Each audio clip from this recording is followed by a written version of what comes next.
Ngayon nga po ay kapistahan, ano po, at inaalaala po natin, ginugunta si San Padre Pio Pietrelcina. Si Padre Pio ay isa pong paging cappuccino na kung saan ang kanyang mataimtim na pagdarasal. At yung bang pagsasabi niyang huwag kayong mawawalan ng pag-asa.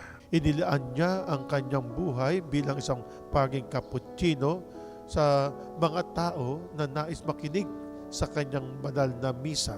Kahit nga po siya ay matanda na at mayroon na pong nararamdaman na andun pa rin po yung kanyang sigla na maibahagi niya ang ating Panginoong Hesukristo sa mga tao, mga mananampalaya at makatanggap po ng mga biyaya ng pagpapatawad. Nandun pa rin po ang kanyang pagmamahal.